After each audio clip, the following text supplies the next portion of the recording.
அனைவருக்கும் வணக்கம். Welcome to our channel ready learn achieve. RL அகாடமிக்கு தங்களை அன்புடன் அழைக்கிறேன். ஸோ ரொம்ப முக்கியமான ஒரு பிரேக்கிங் நியூஸ் அப்படின்னு சொல்லலாம், எல்லாருக்கும் ஹாப்பியான நியூஸ் அப்படின்னு சொல்லலாம். என்னன்னு பார்த்தீங்கன்னா, ஆர்ஆர்பி ஏஎல்பியோட நோட்டிஃபிகேஷன் ரிலீஸ் ஆயிருக்கு. 2025க்கு உண்டான மொதல் நோட்டிஃபிகேஷனா 9970 வேகன்சி, கிட்டத்தட்ட பார்த்தீங்கன்னா 10,000 வேகன்சி கிட்ட ஒரு நோட்டிஃபிகேஷன் வெளியாயிருக்கு. ஸோ அதை பற்றின A to Z full details தான் நம்ம பார்க்க போகிறோம். ஒவ்வொன்றா நம்ம அப்டேட் பண்ண போகிறோம். கண்டிப்பாக என்ன பண்ணுங்க, தொடர்ந்து நம்ம சேனலை ஃபாலோ பண்ணிக்கோங்க. இந்த ஏஎல்பி கிளாஸஸ் வேணும் அப்படின்னாலும் கீழே கமெண்ட் பண்ணுங்க. மறக்காம உங்கள் ஃப்ரெண்ட்ஸ் எல்லாருக்குமே ஷேர் பண்ணி விடுங்க. ஸோ பாருங்க, so detail centralised employment notice பார்த்தீங்கன்னா 1/2025, அதாவது நோட்டிஃபிகேஷன் நம்பர் 1. இந்த வருஷத்துக்கு உண்டான மொதல் நோட்டிஃபிகேஷன் தான் ஆர்ஆர்பி. இதில் பார்த்தீங்கன்னா ஆல்ரெடி போன வருஷம் 2024 வந்த ஆர்ஆர்பி நோட்டிஃபிகேஷனுக்கு CPT 2 இன்னும் கண்டக்ட் பண்ணலை. ஆனாலும் புது வேகன்சி 10,000 வேகன்சி கிட்ட விட்டுருக்கிறது ரொம்பவே நல்ல விஷயம் தான், அசிஸ்டன்ட் லோகோ பைலட்டுக்கு. ஸோ இது யார் யாரெல்லாம் எலிஜிபிள், என்ன குவாலிஃபிகேஷன், எவ்வளோ வேகன்சி அப்படின்ற ஃபுல் டீடைல்ஸ் நம்ம பார்த்துருவோம். ஸோ பாருங்க, 1வது notification requirement of assistant loco pilot. Employment notice வந்தது பார்த்தீங்கன்னா 29/3, அதாவது மார்ச் மாதம் வந்திருக்கு. அப்ளிகேஷன் டேட், அதாவது இன்னைக்கு தான் உங்களுக்கு ஓப்பன் ஆகுது. இன்னையிலேருந்து உங்களுக்கு அப்ளிகேஷன் டேட் ஓப்பன் ஆயிரும். இதோட ஆன்லைன் அப்ளிகேஷன் வீடியோ வேணும்னா கீழே கமெண்ட் பண்ணுங்க, நம்மளால முடிஞ்ச வரைக்கும் டீட்டெயிலாக போடுவோம். க்ளோசிங் டேட் பார்த்தீங்கன்னா மே மாதம் 11ஆம் தேதியோட சாயங்காலத்தோட உங்களுக்கு நைட்டோட முடிஞ்சிடும். சரிங்களா? கரெக்ஷன் பீரியட் அப்படின்னு பார்த்தீங்கன்னா உங்களுக்கு எனது 14/5 23/5, அதாவது ஏதாச்சும் நீங்கள் ஏதாவது தவறுதலாக அப்ளை பண்ணினீங்கன்னா உங்களோடது. சரியா? நெக்ஸ்ட் பாருங்க, assistant loco pilot level 2 7th pay commission அடிப்படையில் லெவல் 2 உங்களுக்கு சேலரி பார்த்தீங்கன்னா இனிஷியல் பே 20,000, 19,900. Medical standard A1. ஏஜ் என்னன்னு பார்த்தீங்கன்னா 18லேருந்து 30 வயசு, அதாவது 1/7/2025 ஜூலையோட அடிப்படையில் 18லேருந்து 30 வயசுக்குள்ள இருக்கணும். வேகன்சி 9,970. ஓகே. ஸோ அதுக்கப்புறம் முக்கியமாக கொடுத்துருவாங்க பாருங்க, ஃபைனல் இயர், அதாவது ஃபைனல் ரிசல்ட்டுக்காண்டி வெயிட் பண்ணிட்டு இருக்கீங்க அப்படின்னா அவங்க நாட் எலிஜிபிள் டு அப்ளை பண்ண முடியாது அப்படின்றத தெளிவாக சொல்லியிருக்காங்க. அதே மாதிரி அப்ளிகேஷன் கண்டிப்பாக ஆன்லைனில் தான் நீங்கள் அப்ளை பண்ணணும் அப்படின்றதையும் சொல்லிட்டாங்க. உங்களுக்கு மெடிக்கல் ஃபிட்னஸ் பார்த்தீங்கன்னா கண்டிப்பாக A1 ஸ்டாண்டர்ட் இருக்கணும். அதை பற்றின டீட்டெயில்ஸ் நான் உங்களுக்கு கீழே சொல்கிறேன். அதே மாதிரி ஏஜ் 18லேருந்து 30 அப்படின்றதையும் தெளிவாக சொல்லிட்டாங்க. ரைட்டு. அதுக்கப்புறம் முக்கியமாக உங்களுக்கு ஆல்ரெடி அக்கௌண்ட் இருக்குது அப்படின்னா நீங்கள் account already login ID password வச்சு நீங்கள் இது பண்ணிக்கலாம். புதுசாக நீங்கள் எது ஃபில் பண்ணுறீங்கன்னா கிரியேட் அன் அக்கௌண்ட் கொடுத்து உங்களோட வேலிடான மொபைல் நம்பர், இமெயில் ஐடியை வச்சு நீங்கள் என்ன பண்ணிக்கலாம், ஃபில் பண்ணிக்கலாம் அப்படின்றதையும் சொல்லியிருக்காங்க. நெகட்டிவ் மார்க் பார்த்தீங்கன்னா 1/3 நெகட்டிவ் மார்க் இருக்கு. CPT 1 இருக்கு, CPT 2 இருக்கு. சரிங்களா? அதனால ஞாபகம் வச்சுக்கோங்க. Okay, right. ஓகே, நெக்ஸ்ட் அதே மாதிரி போட்டோகிராஃப் அப்ளை பண்றப்போ போட்டோகிராஃப் பார்த்தீங்கன்னா 2 மாசத்துக்கு மேலே இருக்கக்கூடாது அப்படின்றது சொல்லியிருக்காங்க. உங்களோட சிக்னேச்சர் கண்டிப்பா பிளாக் இங்க் பென்ல தான் சைன் போட்டுக்கணும். பியூர் ஒயிட் பேக்ரவுண்ட்ல இருக்கணும். கேபிட்டல் லெட்டரோ பிளாக் லெட்டர்ஸோ எதுவும் இருக்கக்கூடாது அப்படின்றத சொல்லியிருக்காங்க. அதே மாதிரி உங்களோட சர்டிபிகேட்ல கரெக்டா என்ன இருக்கணும், SSLC எதுனாலும் உங்களோட அப்பாவோட நேமோ இல்லை அம்மாவோட நேமோ உங்களோட நேமோ கரெக்டா இருக்கணும் அப்படின்றத சொல்லியிருக்காங்க. ஓகேவா? ரைட். ஓகே, நெக்ஸ்ட் அதே மாதிரி ஃப்ரீ ட்ரெயின் டிராவல் ஃபெசிலிட்டி பார்த்தீங்கன்னா யாருக்கு, SC ST அவங்களுக்கு எல்லாமே ஃப்ரீ ட்ரெயின் டிராவல் ஃபெசிலிட்டி கொடுத்துருக்காங்க. ஓகே.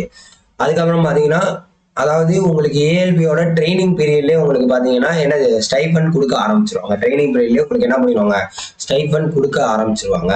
அதே மாதிரி லாஸ்ட் மினிட்ல அப்ளை பண்ணுறது தயவு செய்து அவாய்ட் பண்ணிக்கோங்க அப்படின்றதையும் முக்கியமாக சொல்லியிருக்காங்க. ஓகேவா? ஓகே. அடுத்து A1 ஸ்டாண்டர்ட் அப்படின்னு பார்த்தீங்கன்னா டிஸ்டன்ட் விஷன் 6/6 வித்தவுட் கிளாஸஸ் 6/6 இருக்கணும். Near vision SN = 0.6 without glass, அதாவது உங்களோட ஐ பவர் தான் முக்கியமாக டெஸ்ட் பண்ணுவாங்க ஏஎல்பியை பொறுத்த வரைக்கும் A1. சரிங்களா? மேக்சிமம் இந்த கண்ணாடி போட்டுறவங்க இதெல்லாம் பார்த்தீங்கன்னா உங்களுக்கு எலிஜிபிள் இருக்காது. இந்த ஸ்டாண்டர்ட் இருந்தால் மட்டும் நீங்கள் அப்ளை பண்ணுங்க, தயவு செய்து அப்ளை பண்ணாதீங்க. சரியா? ரைட். ஓகே. நெக்ஸ்ட் பார்த்தீங்கன்னா ஏஜ் லிமிட் 18லேருந்து 30 வயசு வரைக்கும் நார்மலாக இருக்கக்கூடியது. SC ST பார்த்தீங்கன்னா 5 years ஏஜ் ரிலாக்ஸேஷன், அப்படின்னா பார்த்தீங்கன்னா 35 வயசு வரைக்கும் போட்டுக்கலாம். OBC அப்படின்னா 33 வயசு வரைக்கும். அதில் எக்ஸர்வீஸ்மென் அன்ரிசர்வ்டு எக்கனாமிக்கல் வீக்கர்னா 3 yearsம், OBC நான் கிரிமிலேயர்னா 6 வருஷமும், எக்ஸர்வீஸ்மென் SC STனா 8 வருஷம் அப்படின்றத கொடுத்துருக்காங்க. அதே மாதிரி ஹூ ஆர் சர்விங் குரூப் சில ஆல்ரெடி இருக்காங்க, குரூப் டில இருக்காங்க அப்படின்னா அவங்க 40 இயர்ஸும், ஓபிசினா 43, SC STனா 45 வயசு வரைக்கும் எழுதிக்கலாம் அப்படின்றத சொல்லியிருக்காங்க. ஸோ இதெல்லாமே ஏஜ் லிமிட். இதோட பிடிஎஃப் வந்து நம்மளோட டெலகிராம் சேனல்ல போட்டிருக்கோம். கண்டிப்பா என்ன பண்ணுங்க, தயவு செய்து சப்போர்ட் பண்ணுங்க, டெலகிராம்ல ஜாயின் பண்ணிக்கோங்க. Okay, next. அதே மாதிரி டேட்டா பத்தி பாத்தீங்கன்னா 2/7/1995 வரைக்கும். சரிங்களா? அதாவது இதுக்கு முன்னாடி பிறந்தவங்க வந்து கண்டிப்பா அப்ளை பண்ண முடியாது. ஓபிசினா 2/7/92, SC/STனா 2/7/1990, ஆல் கேண்டிடேட்ஸ் 1/7/2007. ஸோ இதுக்கு முன்னாடி பிறந்தவங்க வந்து என்ன பண்ண முடியாது, அப்ளை பண்ண முடியாது அப்படின்ற மாதிரி சொல்லியிருக்காங்க. சரிங்களா? அதாவது 2007 இந்த இதுக்கு ஆஃப்டர், இதுக்கு அப்புறம் பிறந்தவங்க அப்ளை பண்ண முடியாது. அதே மாதிரி இதுக்கு முன்னாடி பிறந்தவங்க வந்து அப்ளை பண்ண முடியாது அப்படின்றத சொல்லியிருக்காங்க. எசென்சியல் குவாலிஃபிகேஷன் என்ன அப்படின்னா கண்டிப்பா நீங்க ஒரு டிகிரி முடிச்சிருக்கணும் அப்படின்றத சொல்லியிருக்காங்க. ஃபைனல் ரிசல்ட்டுக்கு வெயிட் பண்ணிட்டு இருந்தீங்கன்னா கண்டிப்பா அப்ளை பண்ணக்கூடாது அப்படின்றதையும் சொல்லியிருக்காங்க. உங்களோட ஃபீஸ் எவ்வளோ அப்படின்னு பார்த்தீங்கன்னா 500 rupees. சரிங்களா? 500 rupees எல்லா கேண்டிடேட்ஸ்க்கும். 400 ரூபா வந்து ரீஃபண்ட் பண்ணிடுவாங்க. அதனால உங்களோட அக்கௌண்ட் டீடைல்ஸ் கேட்பாங்க. SC/ST அவங்களா இருந்தீங்கன்னா 250 ரூபா தான் ஃபீஸு. நீங்க ஃபர்ஸ்ட் ஸ்டேஜ் CPT அட்டன் பண்ணிட்டீங்க அப்படின்னா உங்களுக்கு அமௌண்ட் ரீஃபண்ட் பண்ணிடுவாங்க. சரிங்களா? 250 ரூபானா இவங்களுக்கு 250 ரூபா ரீஃபண்ட் பண்ணிடுவாங்க. மற்ற கேட்டகிரி 500 ரூபா அப்ளை பண்ணிருக்கீங்கன்னா 400 ரூபா வந்து ஃபர்ஸ்ட் ஸ்டேஜ் அட்டன் பண்ணதுக்கு அப்புறம் நீங்க வந்து என்ன பண்ணிடுவாங்க, ரீஃபண்ட் பண்ணிடுவாங்க 400 ரூபா.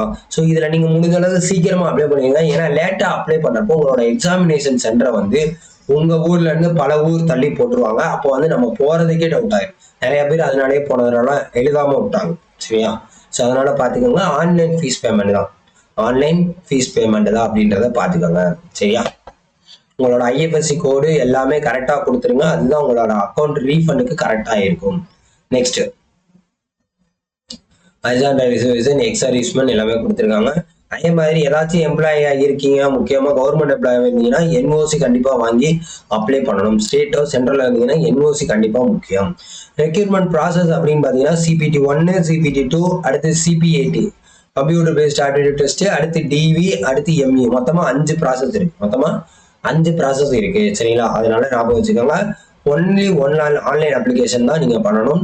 CPT 1 பாத்தீங்கன்னா கண்டிப்பா நம்பர் ஆஃப் கொஸ்டின் 75, 60 நிமிஷத்துல எழுதணும். சரியா? 1 மார்க் அப்படின்றது இருக்கும். 1/3 நெகட்டிவ் மார்க். மினிமம் மார்க் நீங்க எவ்வளவு எடுக்கணும் அப்படின்னா அன்ரிசர்வ்டு EWSனா 40% எடுக்கணும்.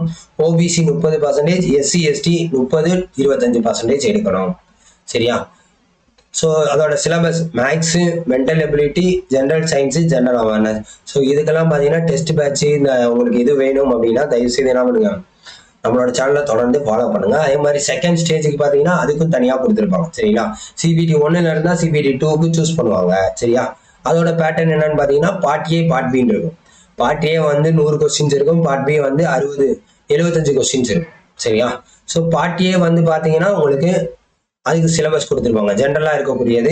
பார்ட் B பாத்தீங்கன்னா நீங்க என்ன குவாலிஃபிகேஷன், அதாவது டெக்னிக்கலா என்ன குவாலிஃபிகேஷனோ அதுதான் உங்களுக்கு கொடுத்துருப்பாங்க. சரிங்களா? இந்த இருக்கு பாருங்க பார்ட் B. இப்போ மெக்கானிக்கலா, எலக்ட்ரிக்கலா, எலக்ட்ரானிக்ஸா, ஆட்டோமொபைலா, அதுக்கு தகுந்தாப்புல என்னது ட்ரேடு, அதை பொறுத்து என்னது சப்ஜெக்ட் பேப்பர் கொடுத்துருப்பாங்க. அதுக்கு நீங்க என்ன பண்ணிக்கலாம், தயவு செய்து பார்த்துக்கலாம்.